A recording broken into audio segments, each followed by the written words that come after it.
Hello everyone, welcome back to another video, welcome back to the channel. My name's James Ward, head professional here at James Ward Golf Academy. Joined with Chris Gaunt, fellow coach here at the academy as well. And what we want to discuss today it's episode 2 of our On the Range series. So thank you everyone who's watched number 1. First time we've done it, so we had some nice comments, nice feedback. So yeah, glad you enjoyed that. So what we want to talk about now, you may be able to see behind us, trees changing, ground changing, but we want to talk about winter golf and how it really affects your golf. The first thing that it affects, and what we'll talk about, is like ground conditions, air conditions, Yeah. Well, we're and trying to everything like that. encourage people not to hibernate at winter. I know winter golf.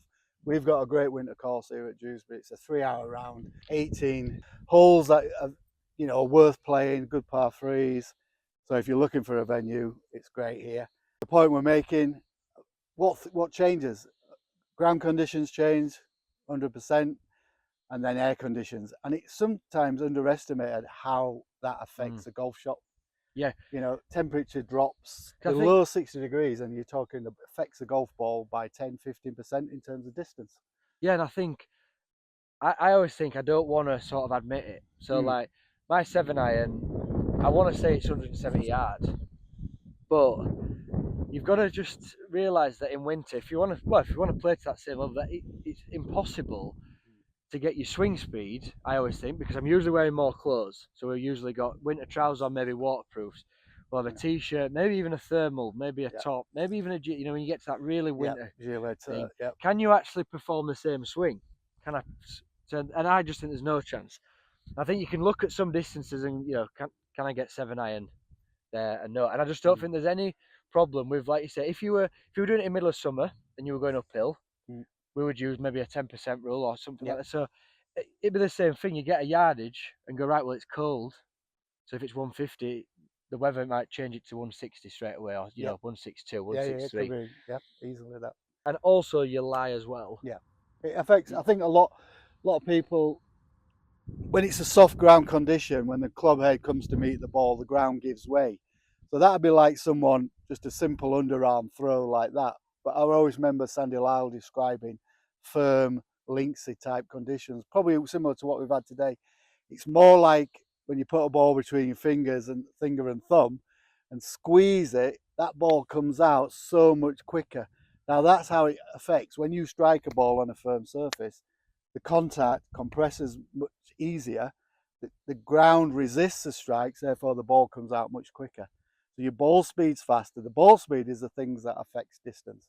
Clubhead speed delivers the distance, but then the ball speed obviously is a real contributor to total carry distance, and then roll out if there's roll out on top of that. So you're losing two things. You're losing the strike because the ground gives way, and there's no rollout or very little rollout. So the ball will pitch and maybe go a few yards. So we've just had a brilliant summer of the ball going a long way, air condition being hot, warm, ground conditions being firm. It's like everything's been set up for a flyer, hasn't it? Yeah, of course. This year, so that's what I always say, and I just think your swing doesn't feel. You don't feel like you can hit it fast. It's cold. No. Today is actually quite a nice day. Yeah. I've just got this thin hoodie on. It's quite mild. Yeah. But there'd be still some shots that you just don't. You can just picture it just not going as far, and I think it's this time of year where you've just got to alter that. You've got to bring your clubs down, driver up the first. We've been getting halfway up the hill if you know Dewsbury Golf Club. I've had driver 60, 70 yards, and the other day I had 8 iron, 140. So that's 25 yards less than my 8 iron, but that's what I hit because I just wanted a nice controlled one. Yep. I don't want to hit a shot and be short and then be puzzled and thinking, well, why am I suddenly hitting the ball 20 yards less? We've got to make that calculation. Yeah. We've got to make that adjustment, and it's an adjustment before we hit the ball. So options, we've got to select the right club. Add the extra yardage on. Ground conditions, you lose 10 yards. Air conditions, like we said, today's warmish, maybe 12 degrees. It's still colder than a summer condition at 15, 18, 20. It does affect how the ball comes off the club face. Again, when we're preferring lies, we're going to go into it a little bit. We start preferring the lie and tipping it on the top of a piece of grass, which looks nice and it sits nice, But if we're hitting halfway up the club face, we're going to lose distance. Yeah. We're going to add more spin. Ball's going to go up in the air. All these things affect distance, and we're coming up short, 30 yards short of where we wanted, leaving ourselves with very difficult shots. So winter golf, let's get a realistic approach. Let's understand how we have to perform, but let's enjoy it. Keep the season going all the way through to next March or April. Definitely, yeah, because it is good. And the course, well, like our course when I first came here years ago now, it was very poor in winter. Yep. But now we've sort of created a great winter course, great additional par threes, like you say, quick round as well. So next thing then, like you've just said, preferring a lie and the dreaded fairway mat. Preferring lies then and winter mats. Yep. So this is where everyone's different because, well, and golf courses are different. Some golf courses you have got to use these. Some we are optional, so you don't have to. But I guess sometimes, well, I sometimes do it. I'll take that because if there's, it's very different in winter because you prefer in lies the standing water, but there's sometimes it can benefit you. But I think what's the main difference when we would use a mat? Yeah, I would say for me, we have a rule. We like I think a lot of clubs on the fairway hitting the second shot, you can move to the side of the fairway. If you're in positions where obviously it's drenched ground, the mat, why not use a mat? The thing is, it's already above ground. So the thing is, it's not on the ground. So, you know, it's like your ball being on a real tuft of grass doesn't make it always easier to hit. So we're picking. So we've got to learn, you know, understand the swing, go down the grip 1/4 inch, understand it's sweeping. If you saw, we can't show this, but if you come in slow motion, you can see that your wedge would go down to that, wouldn't it? Yeah. It's going to crunch all these, and you would actually catch it. Yeah. And you can feel this. Yeah, the ball's coming here. Yeah, top of the face. Top of the face. Which loses you, again, the distance. This is when you can be changing your angle of attack or understanding that and actually you can get away with the sort of ones where you're not leaning in there to it, then coming down seat, you're actually sort of staying central. And that, going on to that, you just touched on, Gonti, preferring a lie, and we've all done this. The lie's actually okay. We prefer it, and it's on that 6-inch rule, so we know it's it. Unlike so once we're in 1 minute we're in, if we can see that there, we're 1 minute we're in, you know, sort of worm casty conditions. Obviously we're not out of, we're not going to prefer to want to hit off that, so we're going to move that 6-inch rule. We could tuft it on that, looks nice, that looks nice, not nearer the hole, so you probably stay with that. Now that's sat up in a summer condition. You call that a sat up lie. Which you'd have to. So you know it's going to ride up the club face. So if you were using a 60 degree to go 25 yards, you know at this point it's a good lie to hit a soft lob shot or a soft landing shot, but because the ground conditions are that soft, you know, it's not going to move anyway once it hits the ground. But we know this is going to ride up the club face. If we've got a 25-yard golf shot and we understand what we need to do, so if it's that to that, this instance, it could only go halfway.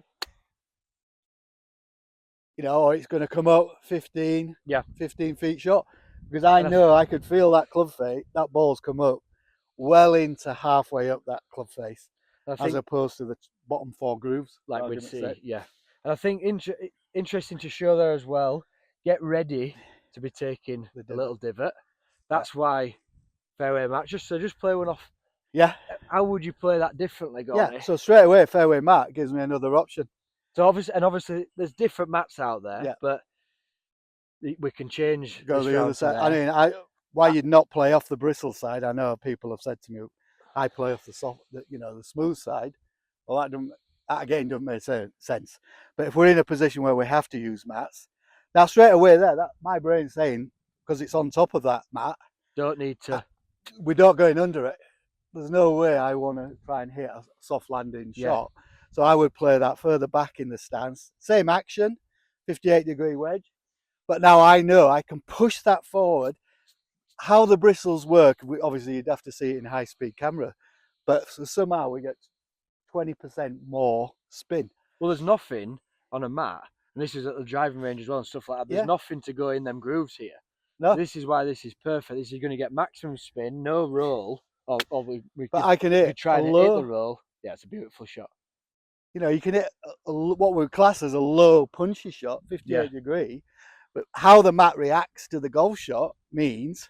Because if this goes in the air from here, it can go anywhere. It'll stop, stop dead. But we're using the ground condition. It's winter. We're using ground condition. 58. We're just going to push it in, like we're hitting a sort of chip and run. Yeah. But all of a sudden, that has got spin on it. Yeah. One bounce and stop. Rather than hitting it into orbit, splashing it down. Because then we've also got, if you're hitting that shot up and high and into orbit, you're swinging it back here. A lot of swing. Blade it, and you're in. That is purely a mat shot. Yeah. That is a beautiful, get used to that one. Lots of loft, pushing the ball back in the stands. Everything else setup's the same, left side if you like. But just push the ball in because the spins created lots by the mat. Yeah, definitely.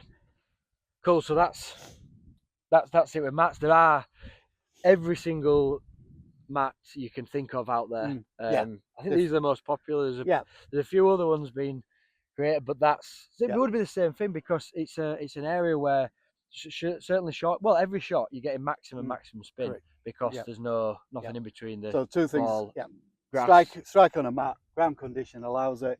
You can low pitch one in almost to where it pitches, runs out 2 feet. Now that in summer is a nonsense shot. Yeah.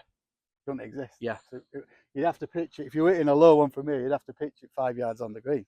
And just let it go. And it'd run all the way back. But for this, we can pitch it, low pitching running shot, almost 3/4 of the way there. Cool.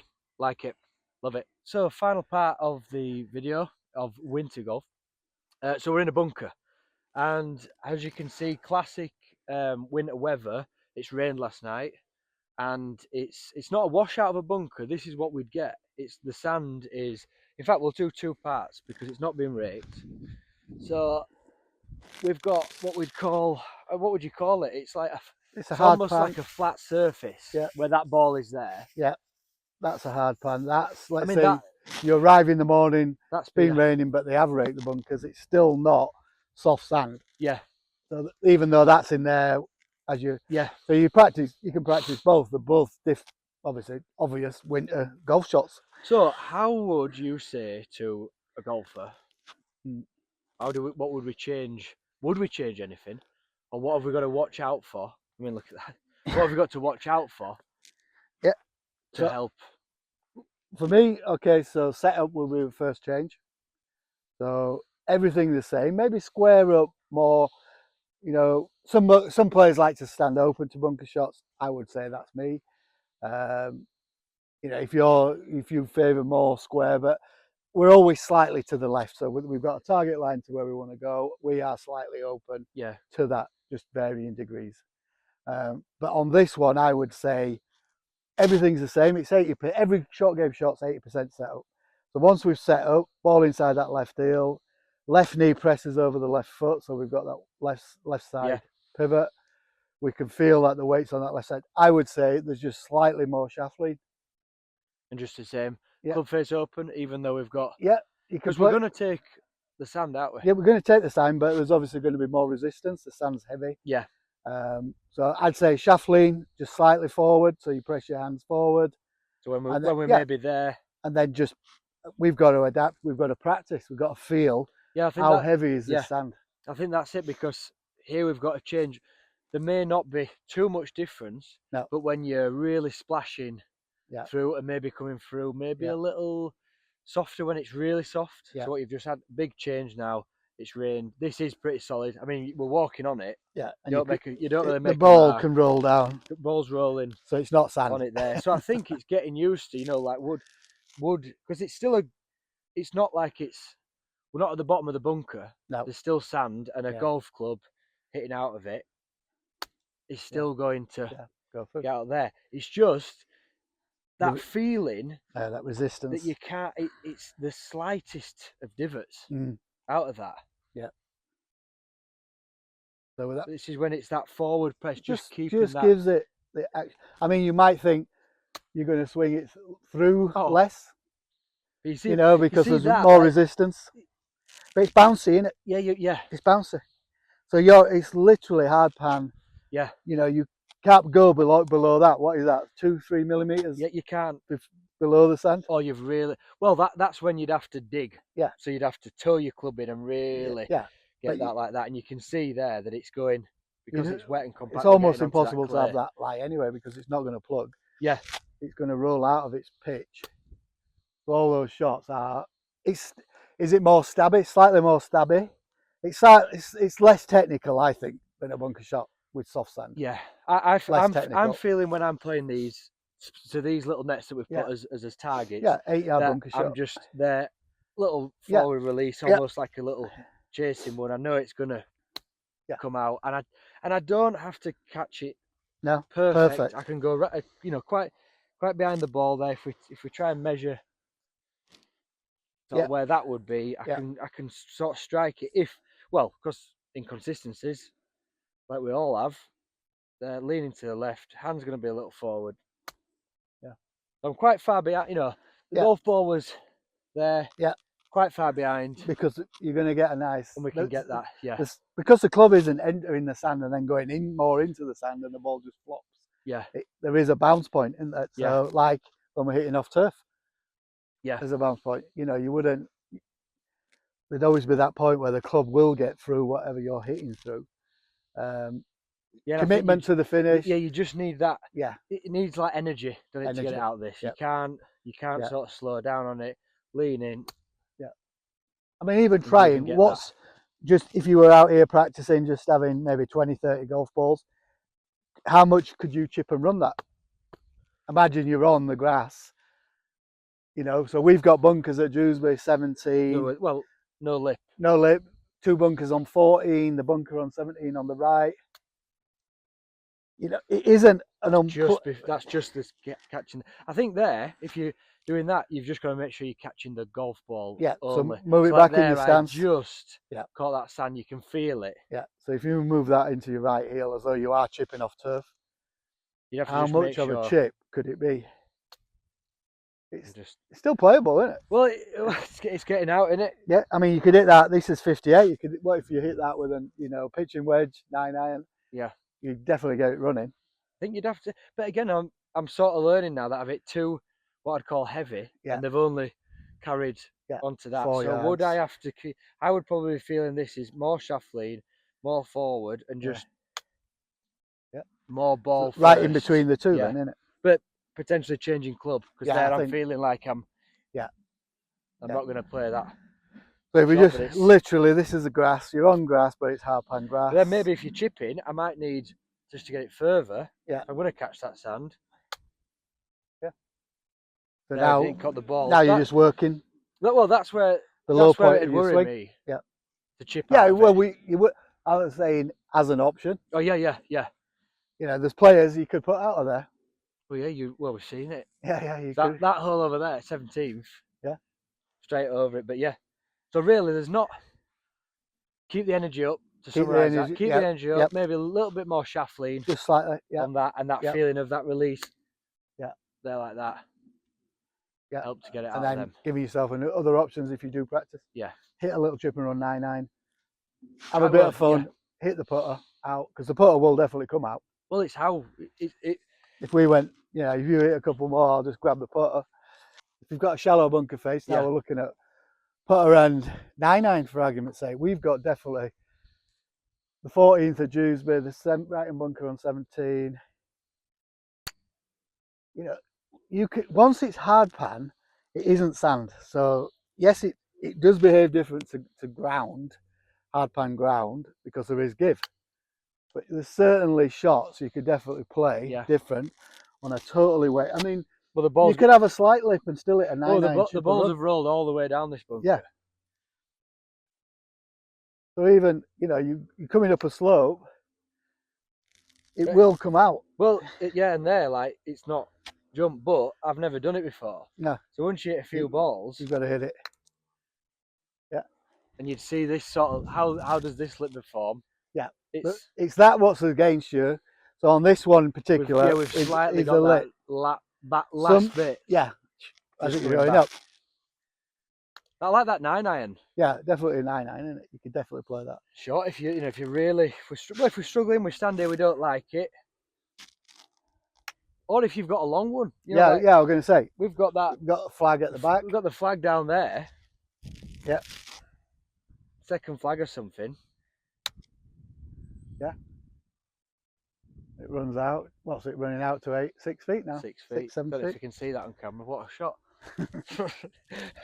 Runski. But that's it. Third flag. Yeah. Because it's just ball connection Yeah. and same I mean, that's shot into with that, 5 innit? feet. It's a 25, 28-yard shot. Yeah. Which would Hit out scare of the me to bunker. death. Yeah, as yeah. well, by the way. You'd have to hit. Yeah, That's you'd a never, lot of yeah, energy yeah, to get that ball back and get there, it out of perfect, bunker clip it. with Yeah. 58. So there we have it, everyone. Thank you for watching. Hopefully there's some winter golf tips from mine and Gaunty's range session and how we can help your game there. If we've missed anything, there's anything you want to know, drop us a comment below and we'll both, one of us will get back to you, answering any of your questions. Once again, thank you very much for watching. Look out for episode 3 and we'll see you next time. Take care.